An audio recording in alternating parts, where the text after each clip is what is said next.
Subscribe करें और bell दबाएं ताकि कोई खबर रह न जाए।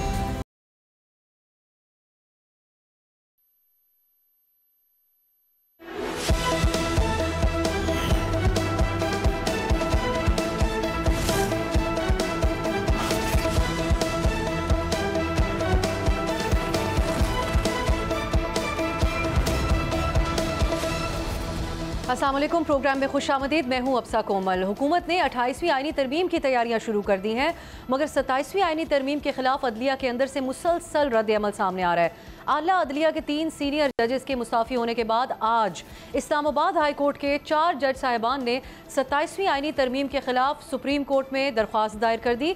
Justice Mohsin Akhtar Kiyani, justice Babar Sattar, justice Ejaz Ishaq और जस्टिस समन रिफत ने अपनी दरख्वास्त में यह मौक़िफ़ अपनाया है कि पार्लियामान को आइन के बुनियादी ढांचे को तब्दील करने का इख्तियार हासिल नहीं है। आर्टिकल 200 में तरमीम के जरिए जजेस की तकर्री और बरतरफी में एग्जीक्यूटिव की मुदाखलत गैर आइनी है। इन चारों जजेस के मुताबिक विफाकी आइनी अदालत का क़याम और उसको दिए गए इख्तियारात अदलिया की आज़ादी के मुनाफी हैं। मगर सुप्रीम कोर्ट के स्टाफ ने इस्लामाबाद हाई कोर्ट के जजेस की यह दरख्वास्त वसूल करने से इनकार किया और कहा कि 27वीं आइनी तरमीम के बाद अब इस तरह की दरख्वास्त सुप्रीम कोर्ट में नहीं बल्कि विफाकी आइनी अदालत में दायर हो सकेगी।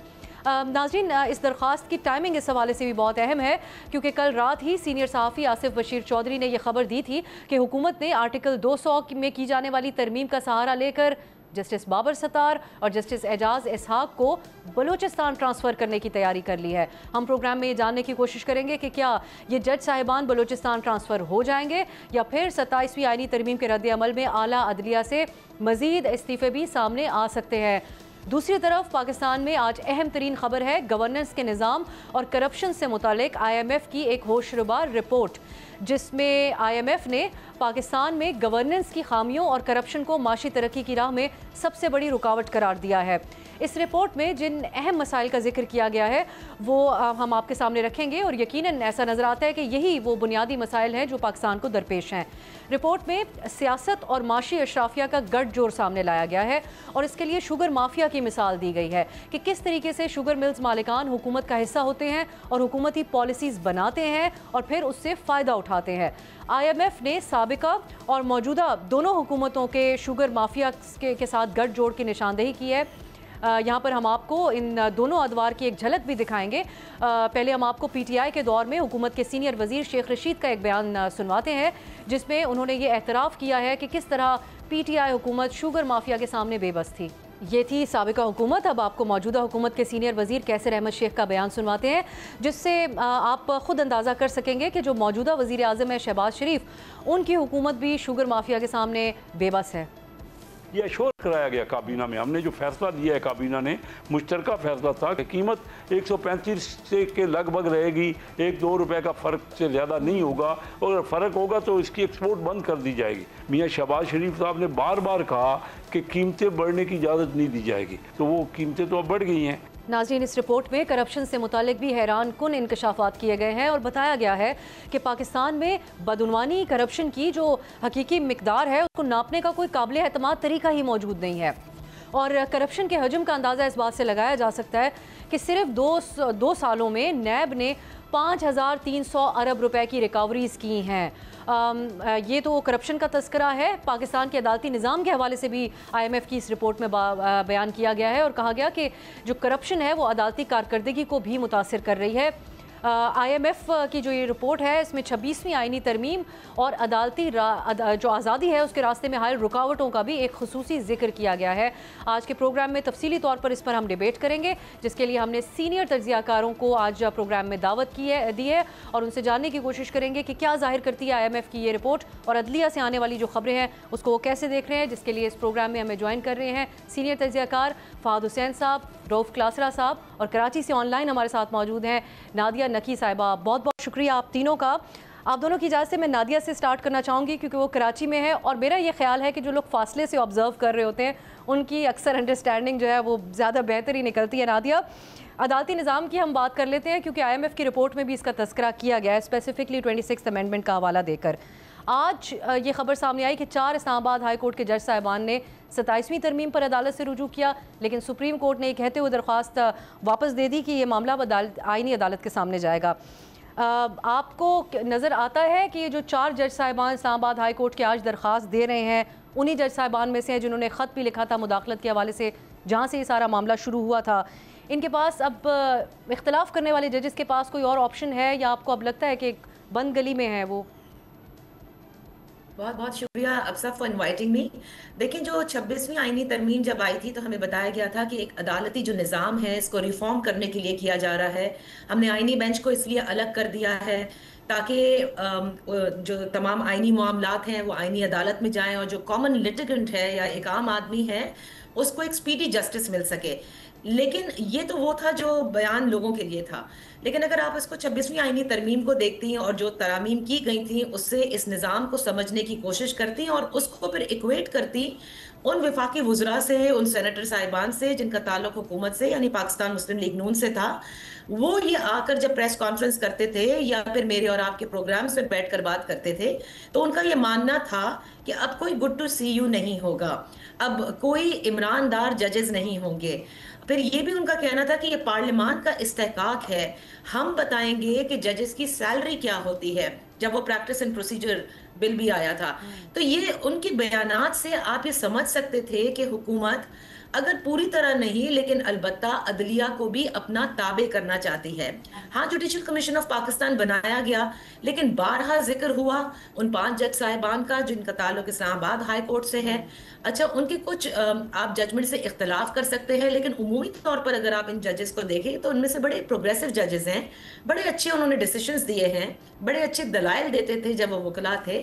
अब ये जो 27वीं आईनी तरमीम में जो ये क्लॉज डाला गया या जो तरमीम की गई जिसके तहत कि पहले तो ये था कि आपको याद होगा इस तरमीम को पास करने से पहले ये आ रहा था कि अगर जज ट्रांसफर होने से मना कर देता है विल बी डीम्ड रिटायर्ड, और इस पर बड़ी बहस होने लगी कि मतलब ये किस किस्म का एक ऑटोक्रेटिक निजाम आप करने जा रहे हैं कि अगर आपकी बात मानी तो दुरुस्त है, ना मानी तो फिर देन यू डीम रिटायर्ड। तो फिर इस पे जब उन्होंने सोचा कि शायद ये मसला ज्यादा हो जाएगा तो फिर ये हो गया कि आपके खिलाफ इदारा जाती जो कार्रवाई है वो की जाएगी।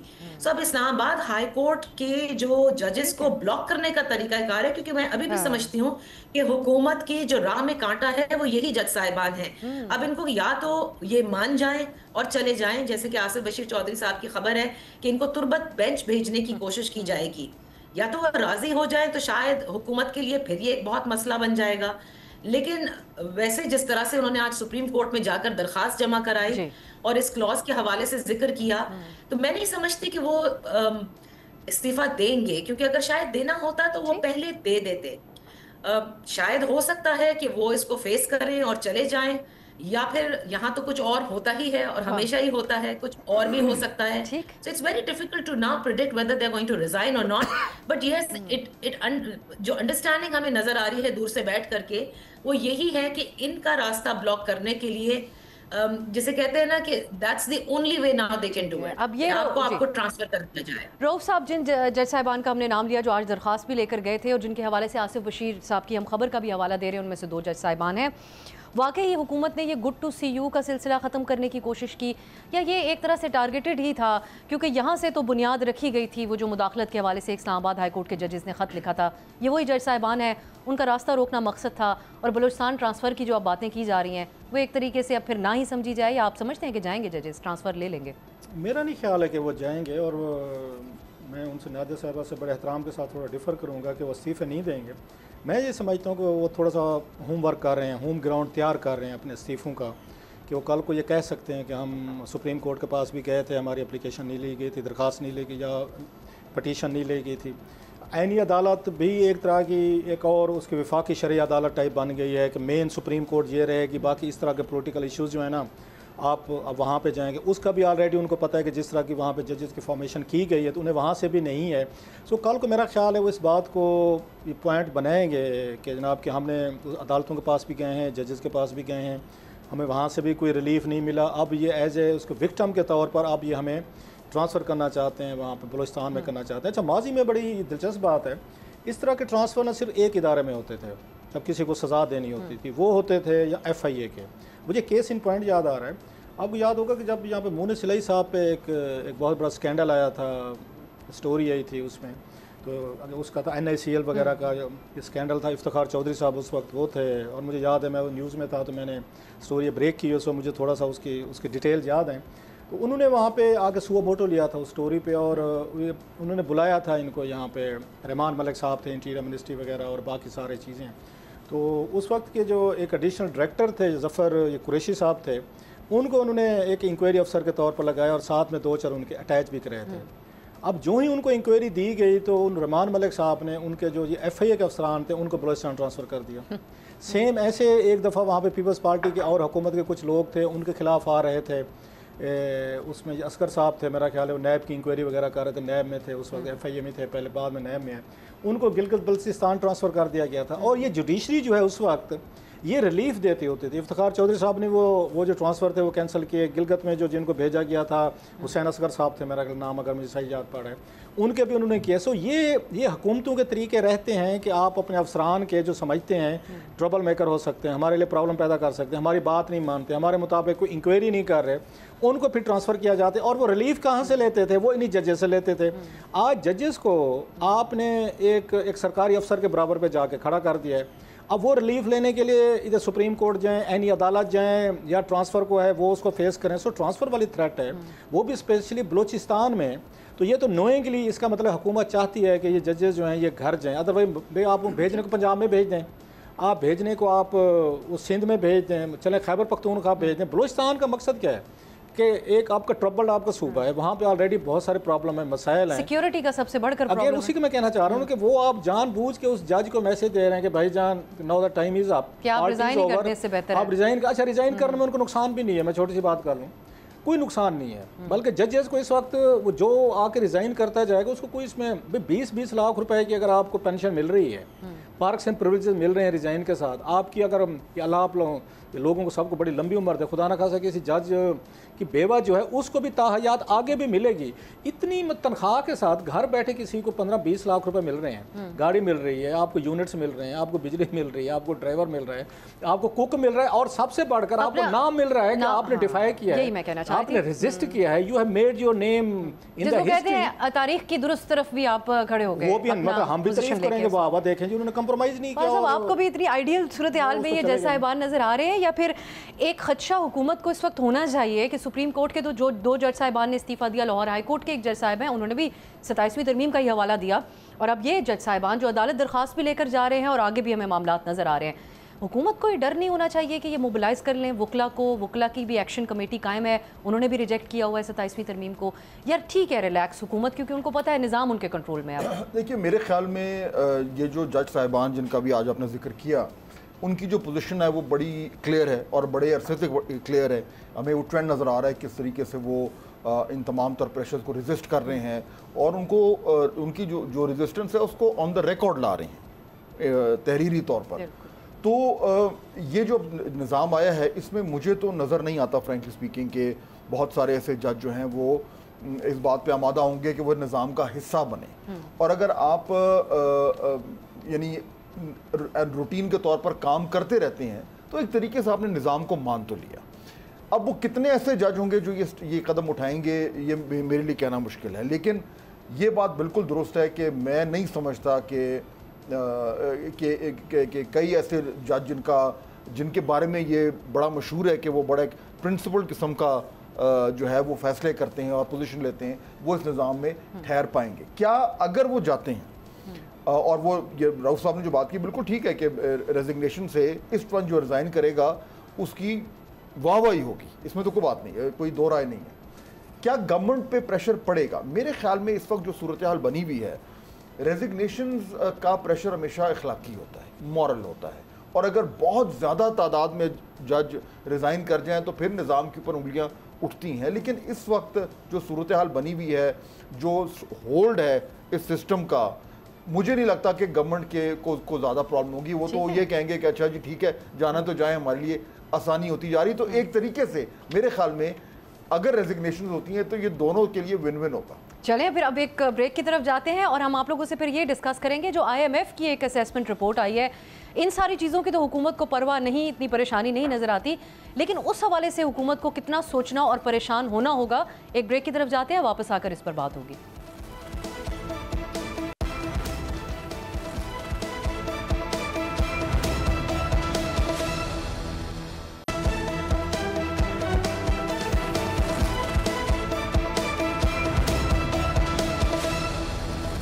के बाद खुशामदीद। अब हम बात करेंगे IMF की तरफ से जो governance and corruption diagnostic assessment report के नाम से जो तफसीलात इस रिपोर्ट में सामने आई हैं, वो एक तरह से एक्सपोज करते हैं पाकिस्तान में बैड गवर्नेंस को, जो करप्शन है उसको। और इस बहवाल ज़्यादा मुझे एक ये बात परेशान कुन भी नज़र आई कि हमारे यहाँ इस बात का जायज़ा लेने का भी कोई तरीक़ाकार मौजूद नहीं है कि आखिर करप्शन हो कितनी रही है।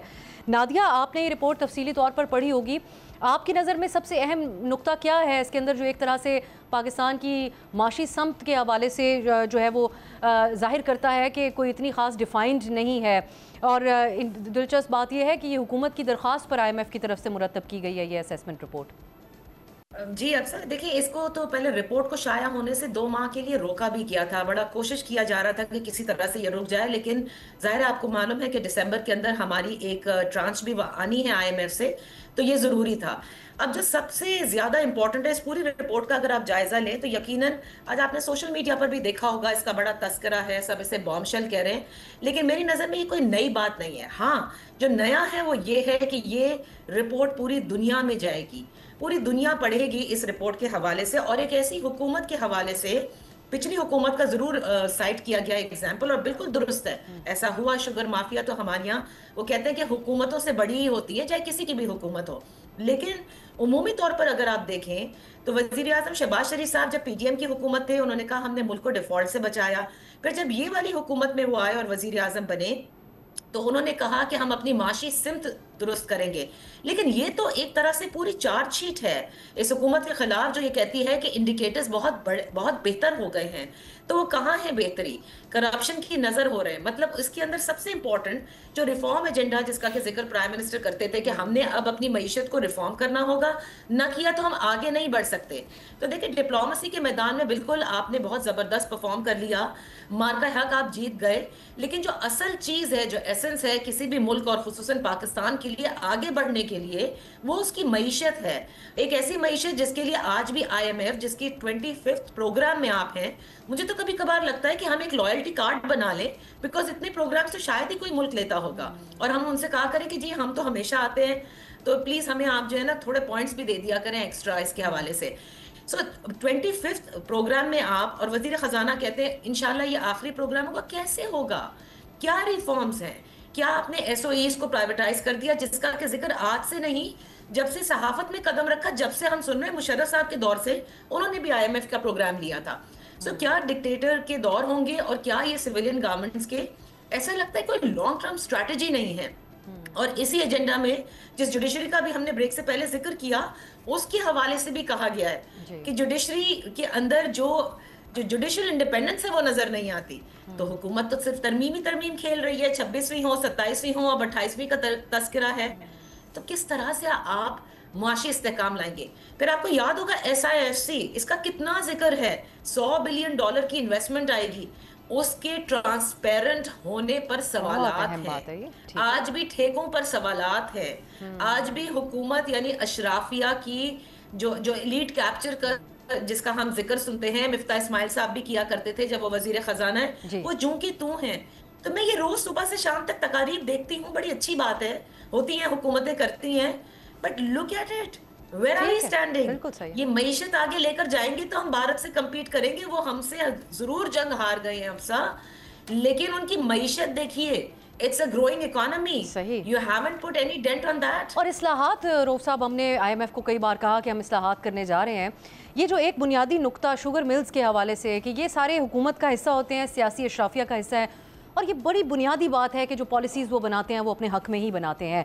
सो आपकी नज़र में ये अब हुकूमत को कुछ करना पड़ेगा क्योंकि IMF इसको ऑन दी रिकॉर्ड ले आया है, या फिर बस ऐसा ही सिलसिला रहेगा कि कितनी ऑब्वियस बात है लेकिन हम करेंगे कुछ नहीं इस बारे में? इस पे तो बड़ा अहम सवाल है। बल्कि कल यहाँ पे शुगर की आजकल प्रोब चल रही है, वहाँ पे उसकी नेशनल असम्बली की एक स्टैंडिंग कमेटी जो है, वहाँ पे इख्तियार बेग साहब, जो मिर्ज़ा साहब, वो कर वहाँ पे बड़े दिलचस्प इंकशाफात हुए। मैं उस पर ज़रा आता हूँ। अभी नादिया साहब ने जो बात की ना वो बड़ी अहम है, मैं उसको थोड़ा टच कर लूँ।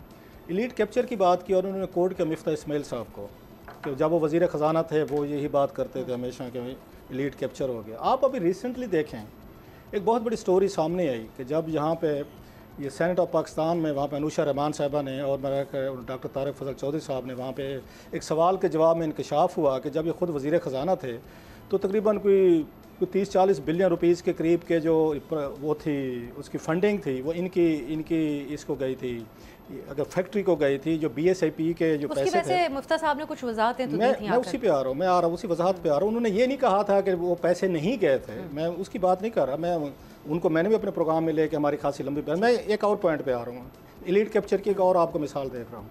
उस पर बड़ा रोला पड़ गया कि जनाब के मिफ्ता इस्माइल साहब जो हैं, ये तो जब वज़ीर ख़जाना थे, ये तो आपका कन्फ्लिक्ट ऑफ इंटरेस्ट का केस है कि आपको पता था BSIP से 30-40 आपने बिलियन उठा के वाया फूड प्रोग्राम आपने अपनी कंपनी को अपने ठेका दे दिया था। और और उस पर याद होगा सेनेट ने इसको रेफ़र कर दिया था कमेटी को कि इसको प्रोब किया जाए कि ये जो इसके BSIP का, ये 6 महीने पहले की बात है। जब दोनों साइड्स ने एक दूसरे पे इल्ज़ामात लगा लिए, उसके बाद आपने कभी जिक्र सुना कि कभी मिफ्ता इस्माइल साहब ने कोई शुगर पे बात की हो, हुकूमत पे बात की? उन्होंने मुंह चुप करवाना था इनका कि भाई साहब आप भी उस एलीट कैप्चर का हिस्सा थे, जब आपका बस चला आपने भी अपने आप को, पार्टी को, अपने घर को या अपनी फैक्ट्री को पैसे दे दिए थे, तो हम भी वही काम कर रहे हैं। अब एलीट कैप्चर देखें, जो ही उन्होंने मिफ्ता साहब जो बोल रहे थे उनके अगेंस्ट फैमिली पे चीनी की कीमतें बढ़ने से जो कार्टेलाइजेशन हुई, जब वो काउंटर इनका लेकर आए और उन्होंने कहा जी अब हम इसको प्रोब करेंगे, तो दोनों पार्टीज ने एक सीज फायर कर ली। तो भाई साहब आप क्यों पब्लिक में जाके गंदे कपड़े धोते, मैं आपके बारे में कुछ नहीं कहूँगा, आपने मेरे बारे में कुछ नहीं।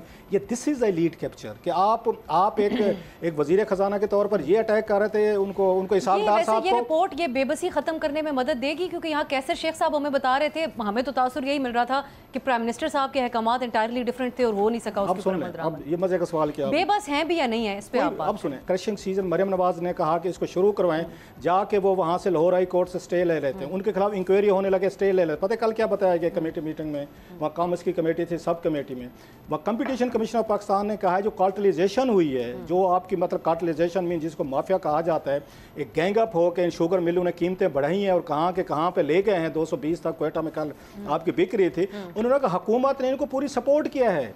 जब हुकूमत कार्टेलाइजेशन को सपोर्ट करेगी, ये मैं और आप नहीं कह रहे कि कंपटीशन कमिश्नर ऑफ पाकिस्तान ने कल वहाँ पे कमेटी में ऑफिशियली तौर पर उन्होंने बताया है कि जब हुकूमत इसमें स्टेक होल्डर है, जब आपकी फैमिली मतलब कल ये भी बताया कि वहाँ पे अगेन इसकी फाइनेंस कमेटी का एक इजलास सलीम मांडवी वाले साहब का, and I happen to be there, वहाँ पे ये इनके शुगर का भी जिक्र है।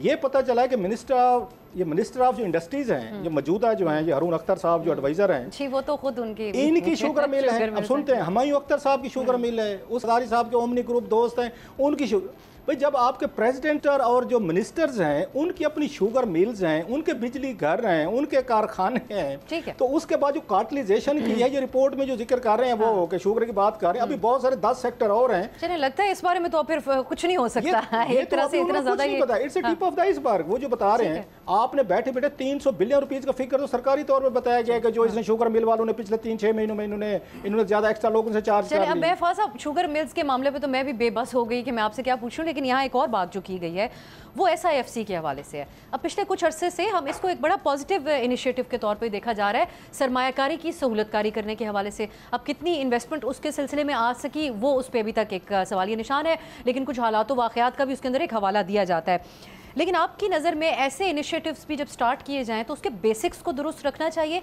क्योंकि यहाँ निशानदेही की गई है कि इसमें ट्रांसपेरेंसी नहीं है। SIFC के मामलात में फ़ैसला साजी के हवाले से शफाफियत को यकीनी बनाया जाए। देखिए, ये जो आपने सवाल किया ना, ये एक्चुअली जो पहले बात हो रही थी उससे जुड़ता है एलीट कैप्चर की।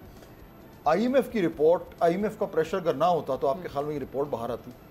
ये भी एक एलीट कैप्चर की एग्जांपल है कि जो कुछ अगर अभी IMF आपसे करवा रहा है, जब IMF का प्रोग्राम नहीं होता तो आधी चीज़ें तो गवर्नमेंट जो है वो वैसे ही उनको जो है वो पी जाती है या पब्लिक की नज़रों से दूर रखती है। तो इन मैनी वेज हम IMF को गालियाँ देते हैं, लेकिन कम से कम उनको ये क्रेडिट देना चाहिए कि उनके प्रेशर के ज़रिए कुछ हद तक ट्रांसपेरेंसी तो आ रही है, पहली बात। दूसरा, देखिए जो आपने बात की SIFC की, ये जुड़ती है the larger issue of governance. और मेरे ख्याल में जो सबसे बड़ा इस टाइम जो जहाँ पे इस मौजूदा हुकूमत के ऊपर जो है वो तनकीद बनती है, वो ये है कि जिस तरह का माहौल इस गवर्नमेंट को मिला हुआ है in terms of their space to govern, ना अपोजिशन की तरफ से कोई थ्रेट है सीरियस, जो एस्टैब्लिशमेंट है वो मुकम्मल तौर पर उनके साथ जुड़ी हुई है, हाइब्रिड निज़ाम है, इंटरनेशनल इंस्टीट्यूशंस आपको हेल्प कर रही हैं, अमेरिका, चीन, सऊदी अरेबिया, गल्फ़ के ममालिक आपके साथ खड़े हुए हैं। मुझे नहीं याद पड़ता कि कोई ऐसी गवर्नमेंट आई हो जिसको इतना ज़्यादा स्वीट स्पॉट मिला हो। और इसके बावजूद अगर गवर्नेंस के प्रॉब्लम सॉल्व नहीं हो रहे तो फिर इससे बड़ा जो अनफॉर्चुनेट चीज़ क्या हो सकती है? गवर्नमेंट का फेलियर ये है ही ये कि वो इस बेस्ट पॉसिबल सिचुएशन का फ़ायदा नहीं उठा पाए।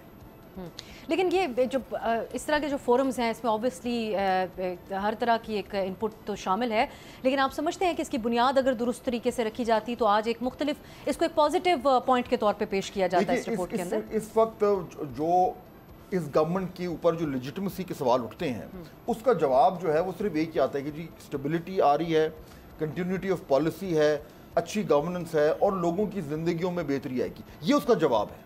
अगर वो भी नहीं हो पा रहा तो फिर जो लैक ऑफ लेजिटिमेसी के ऊपर जो सवाल उठते हैं उनकी जो काट है वो तो आने वाले दिनों में बढ़ेगी। और ख़ास तौर पर ये कि आपको इस गवर्नमेंट में, जिस तरह आपने SIFC का जिक्र किया, जो इस्टेब्लिशमेंट के इदारे हैं उनकी सपोर्ट है, जो सिविलियन इदारे हैं आपस में बैठ कर ये उसको अपनी एडवांटेज कहते हैं कि हमारा हाइब्रिड सिस्टम है, हम एक मिल के काम करें।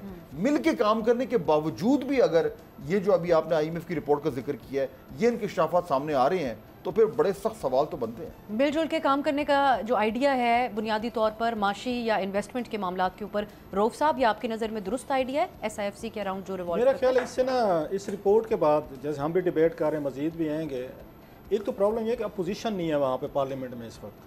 ये इशू वहाँ पे उठने वाले थे, वो एजुकेट करते लोगों को, एजिटेट करते। ना PTI कमेटीज़ में बैठी हुई है, ना वो हाउस में आते कापियाँ शापियाँ फाड़ फूड़ के 10-15 मिनट वो एक दूसरे को गालियाँ गुलियाँ दे के चले जाते हैं।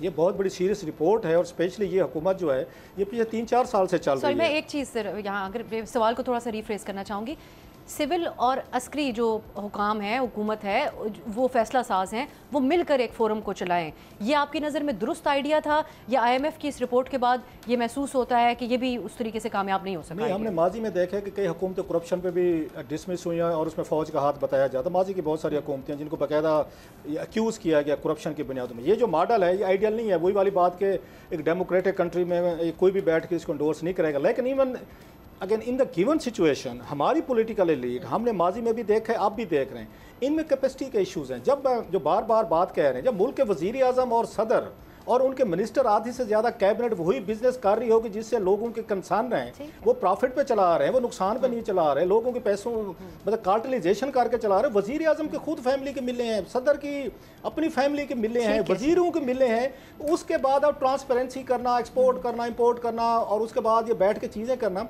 इनको ये चीज़ों से कोई फ़र्क भी नहीं पड़ने वाला। लेकिन एक लास्टली मेरा ये ख्याल है इस तरह की रिपोर्ट से एस्टेब्लिशमेंट पे ज़रूर दबाव बढ़ेगा कि आप उन लोगों को बैठ के सपोर्ट कर रहे हैं, आपका वो नाम ले रहे हैं, हाइब्रिड सिस्टम की बात करते हैं, आपके कंधे इस्तेमाल करते हो, अगर ये काम चल रहे हैं, माल पानी बनाए जा रहे हैं, कंट्रैक्ट दिए जा रहे हैं, वहाँ पे कोई उन्होंने कोई रिलैक्स नहीं किया, वहाँ पे पैसा बन रहा है, वो फ्रेंड्स एंड फैमिली पैकेजेस चल रहे हैं, तो वो एस्टेब्लिशमेंट अंडर प्रेशर आएगी, दबाव आएगा उन पे और वो दबाव मेरा ख्याल है थोड़ा सा इधर शिफ्ट करने की कोशिश करेंगे। लेकिन बात वो है कि अपोजिशन जो है इस वक्त अपोजिशन सिर्फ एक ही चीज़ हो रही है, लोग कुछ भी कहें, छोटी मोटी बात हम और आप लोग ही कर रहे हैं ना, जो मीडिया कर रहे हैं ना, जिसकी आपको पार्लियामेंट में ज़रूरत थी, कमेटीज़ में ज़रूरत थी, इसको आगे लेकर जाने की, वो जो गैप है उसका फ़ायदा हो रहा है इसको हुकूमत को। और अदरवाइज़ कोई गवर्नेंस में मुझे कोई फ़र्क नज़र नहीं आ रहा, वही पहले की तरह के फैसले हो रहे हैं। ये मैं एज ए रिपोर्टर के तौर पर कह रहा हूँ, मैं रोज़ाना फील्ड में जाता हूँ, रोज़ाना उसमें कमेटीज़ में, पार्लियामेंट में स्टोरीज़ की तलाश में, मुझे कोई ब्रेक या कोई वो नहीं लगी कि नई हुकूमत आई है, नए लोग हैं, शहबाज शरीफ साहब आए हैं,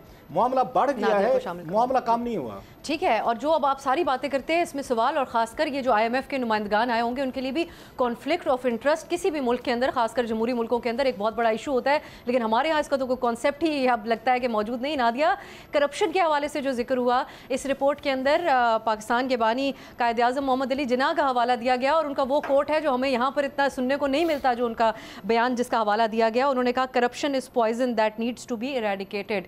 आपकी नज़र में हर दौर में हम सुनते हैं कि करप्शन पाकिस्तान में बेतहाशा है, लेकिन ये रिपोर्ट बताती है कि पाकिस्तान में इसका हजम मालूम करने का कोई मैकेनिज़्म ही मौजूद नहीं है कि आखिरकार करप्शन हो कितनी रही है।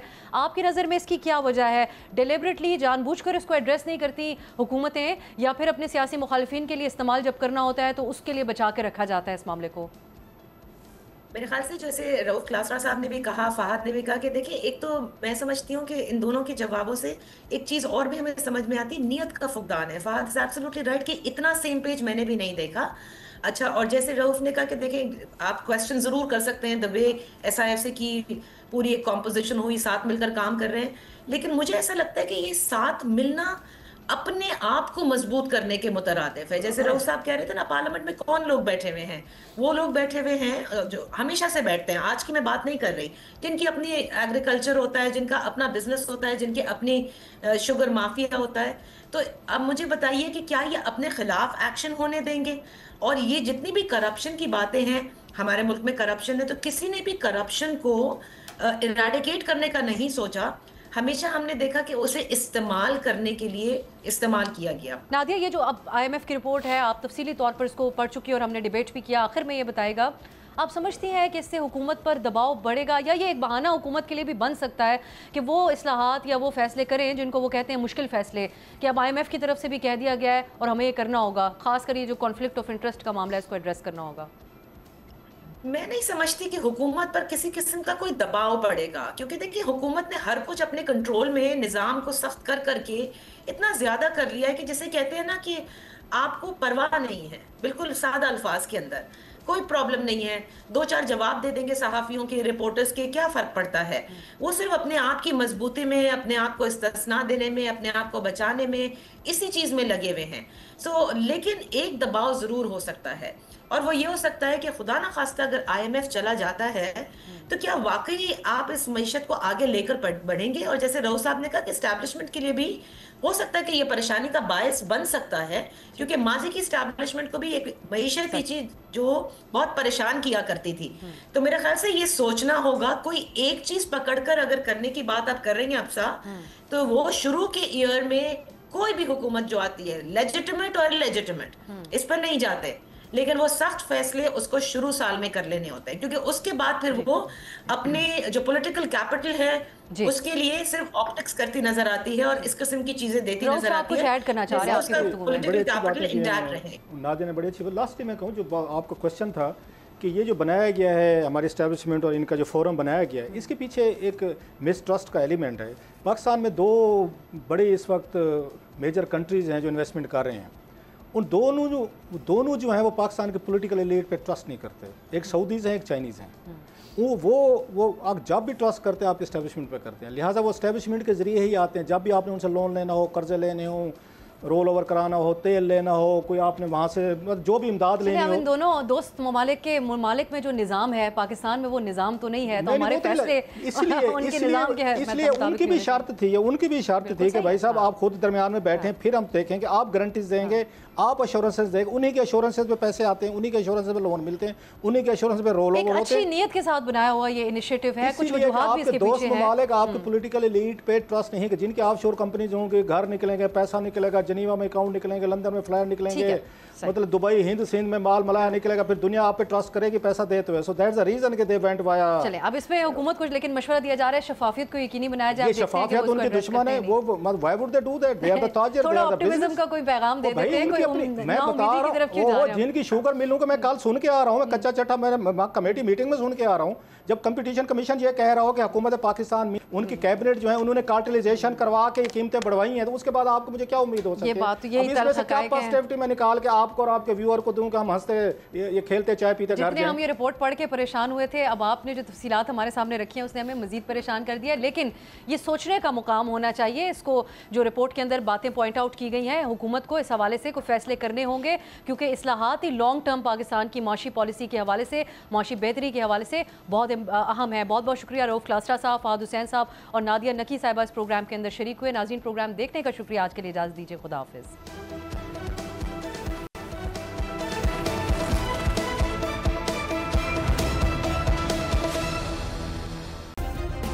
सब्सक्राइब करें और बेल दबाएं ताकि कोई खबर रह न जाए।